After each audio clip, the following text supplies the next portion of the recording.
एक समय की बात है। एक अहिल्या नाम की महिला राजधानी दिल्ली में अपने बेटे मल्हार के साथ रहा करती थी, जो कि बेहद ही छोटा था। वो बेहद ही गरीब थी और कबाड़ा इकट्ठा करके ही अपना और अपने बेटे का पेट भर पाती थी।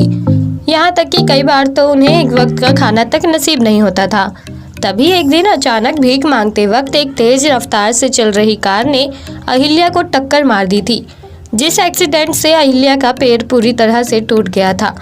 पैर टूटने की वजह से मजबूर अहिल्या को अब अपने बेटे मल्हार को कबाड़ा इकट्ठा करने के लिए भेजना पड़ रहा था, और मल्हार ने भी अपनी मजबूर मां के ये हालात देखकर खूब मेहनत करनी शुरू कर दी थी।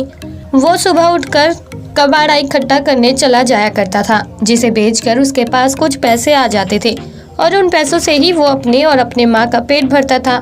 तभी एक दिन मल्हार को इतनी मेहनत करते देख उससे एक कल्याणी नाम की लड़की कहती है कि तुम तो अकेले लगते हो, फिर इतनी मेहनत क्यों? तुम तो थोड़ी सी मेहनत से भी अपना अकेले का पेट भर सकते थे। तभी मल्हार कल्याणी को अपने साथ लेकर जाता है और अपनी माँ से मिलवाता है। अहिल्या के हालात देखकर कल्याणी सहम सी जाती है। वो भी कबाड़ा इकट्ठा करके ही अपना गुजारा करती थी, इसलिए अब कल्याणी ने मल्हार और अहिल्या का इस मुश्किल घड़ी में साथ दिया और उनका घर चलाने में उनकी मदद की। अब मल्हार और कल्याणी दोनों साथ ही मेहनत करते थे। इसी तरह काफ़ी दिन बीत गए थे। अब मल्हार और कल्याणी दोनों काफ़ी बड़े हो गए थे, लेकिन इतनी मेहनत के बावजूद भी उनके पास इतने पैसे नहीं हो पाते थे कि वो पेट भर के खाना तक खा सके। इसलिए कल्याणी मल्हार के साथ एक कपड़ों की दुकान के बाहर खड़ी होती है और चुपके से वहाँ से कुछ कपड़े चोरी कर लाती है। जिसके बाद वो मल्हार को कपड़े देते हुए कहती है कि जाओ अच्छे से रेडी होकर आओ, आज हमें कहीं जाना है। कल्याणी की बात मानते हुए मल्हार रेडी होकर उसके पास आता है। कल्याणी ने भी नए कपड़े पहनकर खुद का लुक चेंज कर लिया था और इसी तरह रेडी होकर दोनों एक जूते कंपनी में काम की तलाश में जाते हैं और भाग्य से उन्हें वहां नौकरी मिल जाती है।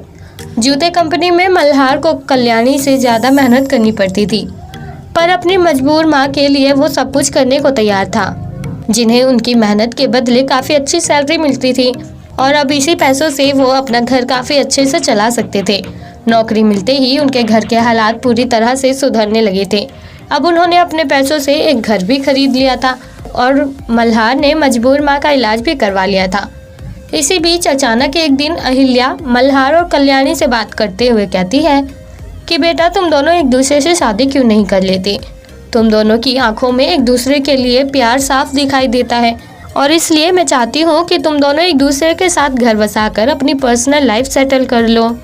अहिल्या की इच्छा पूरी करते हुए मल्हार और कल्याणी इस शादी के लिए तैयार हो जाते हैं और जल्द ही दोनों एक दूसरे के साथ अपना घर बसाकर अपनी ज़िंदगी की एक नई शुरुआत करते हैं। तो दोस्तों, कैसी लगी आपको मजबूर माँ की ये कहानी? आप हमें कमेंट बॉक्स में कमेंट करके ज़रूर बताएं और साथ ही ऐसी और दिलचस्प कहानियाँ सुनने के लिए आप हमारे चैनल को सब्सक्राइब करना ना भूलें।